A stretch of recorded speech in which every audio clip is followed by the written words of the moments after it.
You are cruising down the interstate at 65 miles per hour. The sky opens up and a moderate summer rain begins to fall. You tap the brakes as traffic slows down ahead, but instead of the nose dipping and the car confidently scrubbing off speed, the steering wheel suddenly goes completely light in your hand. The brake pedal feels like stepping on a wet sponge, and your heavy SUV starts drifting laterally across 2 lanes of traffic. It is absolute terror, and it happens in the blink of an eye. Most drivers instantly blame the weather, the road surface, or maybe even their braking system. But the brutal truth is that this terrifying loss of control comes down to the 4 tiny contact patches connecting your 2-ton machine to the asphalt. Today, we are tearing into the absolute truth about tire chemistry, why premium aesthetics might literally send you into a ditch, and how the simplest maintenance mistakes you are making right now in your driveway are destroying your rubber from the inside out. We are getting into the real mechanics of wheel safety, skipping the marketing fluff, and looking at what actually keeps your car pinned to the road. Let us talk about the dangerous illusion of performance. You see brands out there like Lexani pushing massive,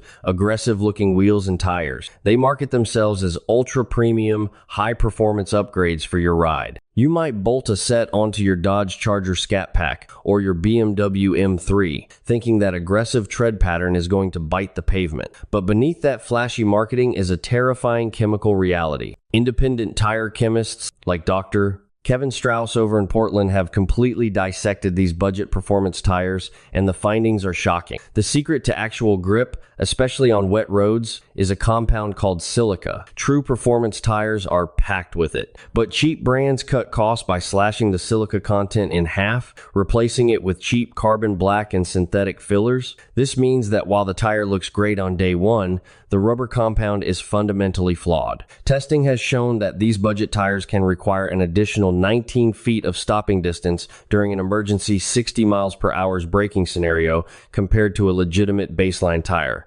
19 feet is massive. That is the entire length of a Ford F-150. That is the difference between stopping safely behind a school bus and rear-ending it completely. And it gets worse as the tire wears. By the time you hit 23,000 miles, that cheap filler compound has hardened. Owners in cities like Los Angeles have reported experiencing complete lateral slides on familiar roads at just 38 miles per hour in light rain. The tire literally loses its physical ability to channel water and grip the asphalt. You are paying a premium price for a fashion brand, but the second the weather turns bad, that entire investment collapses, putting your life at risk. Before we look at the invisible chemical killers destroying your sidewalls, if you want to keep your garage skills sharp and stop wasting money on premature automotive failures, go ahead and hit that subscribe button to join our community. Now, you could spend $1,000 on the greatest tires on the market, but if your suspension geometry is slightly off, you will destroy them in a matter of months. I am talking about wheel alignment. When you hit a massive pothole at highway speeds, the incredible force travels through the wheel and bends the sensitive steering tie rods or shifts the lower control arms just a fraction of an inch. Suddenly, your wheels are no longer pointing perfectly straight down the road. If your camber is too negative, the tire leans inward, putting the entire weight of the vehicle on the inner 2 inches of the tread block. You might walk up to your car, look at the outside of the tire, and think you have plenty of tread left, but on the inside, the rubber is worn down to the metal steel belts. If your toe angle is off, the tires are essentially fighting each other, dragging sideways down the pavement. This creates a nasty condition called cupping or feathering, where the tread blocks wear unevenly, creating a washboard effect. When you drive, it sounds like you have a bad wheel bearing howling at you. You have to get under your car and visually inspect the entire width of the tread. If you feel sharp edges sweeping your hand one way across the tire, but it feels smooth the other way, your alignment is quietly chewing your expensive rubber to pieces. Even if your alignment is dead on perfect and you buy quality rubber,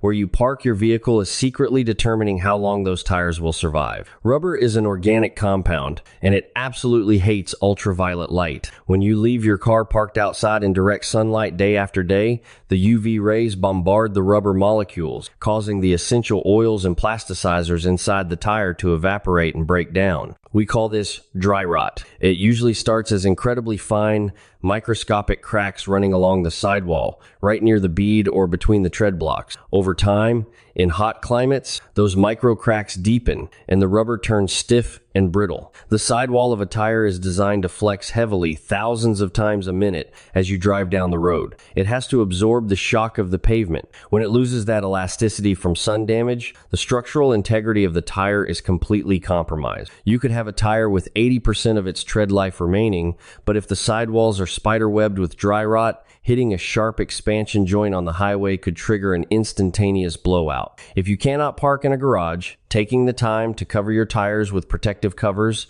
if the vehicle sits for extended periods, will literally add years to the usable life of the rubber. You are probably accelerating that exact same dry rot process without even realizing it every time you wash your car. We all love the look of a deep, glossy black tire after a weekend detailing session, but the absolute worst thing you can spray on your wheels is a cheap, petroleum-based silicone tire shine. Modern tires are manufactured with a highly specialized chemical compound called an anti-ozonant baked right into the rubber. As the tire rolls and flexes, this chemical slowly migrates to the surface, creating a protective barrier against ozone cracking and UV degradation. It is the tire's natural defense mechanism. When you wipe a thick layer of petroleum distillate onto the sidewall, that cheap solvent acts exactly like a chemical stripper. It aggressively dissolves and strips away the factory anti-ozonants. Even worse, if you apply these harsh chemicals right after a long drive while the tires are still hot from road friction, the heat acts as a chemical catalyst, baking the solvent deep into the rubber pores. Over just a few months of this routine,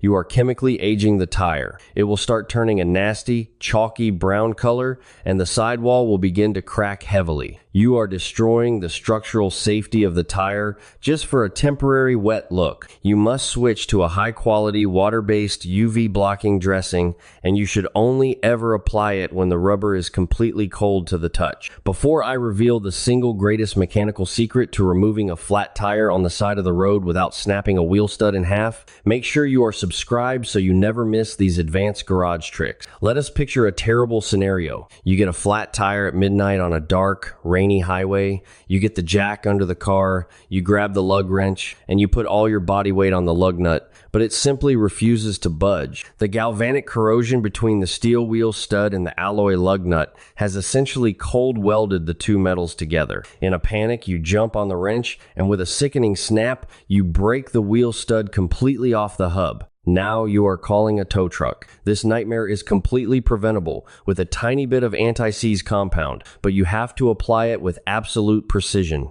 The next time you have your wheels off, take a wire brush and clean the threads of the wheel studs. Then, apply a microscopic dab of copper or nickel anti-seize strictly to the threads of the stud. You must never, under any circumstances, get that compound on the conical seat of the lug nut or the face of the wheel rim. The conical seat relies on dry metal-to-metal friction to keep the wheel locked firmly to the hub. If you lubricate that mating surface, the lug nut will back off as you drive, and your wheel will literally fall off the car. Just a tiny film on the threads ensures that the nut will spin off effortlessly the next time you need it to. And when you are putting the wheel back on, throw away the pneumatic impact. You must use a calibrated torque wrench to tighten those nuts to the exact LBFT specification in your owner's manual. Over-tightening warps the brake rotors and stretches the studs to the point of failure. If you are driving a high-end luxury sports car, maybe a Porsche 911 Carrera or a modern Audi RS model, you are operating in a completely different realm of tire physics. You are not looking for a tire that lasts 80,000 miles. You are looking for massive mechanical grip, and that is where the Italian giant Pirelli dominates. Brands like Ferrari and Lamborghini demand absolute precision, and they heavily rely on Pirelli as their original equipment supplier. The legendary P0 line is designed with an ultra-sticky, soft compound that practically melts into dry asphalt when you get some heat into it. The steering response is razor sharp. You turn the wheel, and the chassis darts toward the apex of the corner with zero hesitation. It gives the driver a profound sense of confidence during aggressive driving maneuvers. But you have to understand the massive trade-offs of running a tire this aggressive. Because the rubber compound is so soft to generate that immense mechanical grip, it wears out incredibly incredibly fast. You are generally looking at replacing these performance tires every 15,000 to 22,000 miles. They are also incredibly expensive, and because the sidewalls are reinforced with massive steel belts to prevent flexing during hard cornering, the ride quality can be extremely harsh and noisy on broken city streets. Furthermore, these are dedicated summer tires. The moment the temperature drops below 45 degrees Fahrenheit, that sticky rubber turns into hard plastic. It loses all traction, and driving them in freezing rain or snow is basically a death sentence. But if you have a high horsepower machine and you live for carving up canyon roads on a hot summer Sunday, the P0 delivers an unmatched visceral experience. Finally, the most critical piece of tire mechanics is something you should be checking every single week, but almost nobody does. I am talking about your cold tire pressure. The air inside your tire is not just holding the car up, it is the primary structural component of the suspension. The pressure inside your tire fluctuates violently with the ambient temperature. For every 10 degrees Fahrenheit the outside temperature drops, your tire loses about 1 psi of pressure. If you set your pressures on a hot August afternoon and then a cold front rolls through in November, your tires could easily be running dangerously low. When a tire is underinflated, the sidewall bulges out and flexes heavily with every rotation. This excessive flexing generates massive amounts of internal friction and heat. At highway speeds, that heat builds up exponentially until the chemical bonds of the rubber literally melt from the inside out, resulting in a catastrophic blowout at 70 miles per hour. Not only that, but underinflated tires drag on the road, increasing rolling resistance and absolutely tanking your MPG. Always check your pressures first thing in the morning before the car has been driven, using a high-quality digital gauge, and set them to the exact pressure listed on the sticker inside your driver's door jamb, not the maximum pressure stamped on the side of the tire. So there you have it. The real science behind what keeps your car pinned to the road, how to avoid the cheap rubber traps, and the exact maintenance techniques that will save you massive amounts of money and keep you safe at the absolute limits of driving. Stop letting bad alignment, cheap chemical sprays, and lazy maintenance ruin your expensive wheels. I want to hear your absolute worst tire disaster stories right now. Jump down into the comment section and tell me if you have ever suffered a massive blowout on the highway, if you have ever had a shop break, a wheel stud on your car, or what brand of rubber you swear by for your own daily driver. Let us talk about those high-speed nightmares down in the comments. Make sure you hit that subscribe button to keep your automotive knowledge razor sharp, and I will see you in the garage for the next deep dive.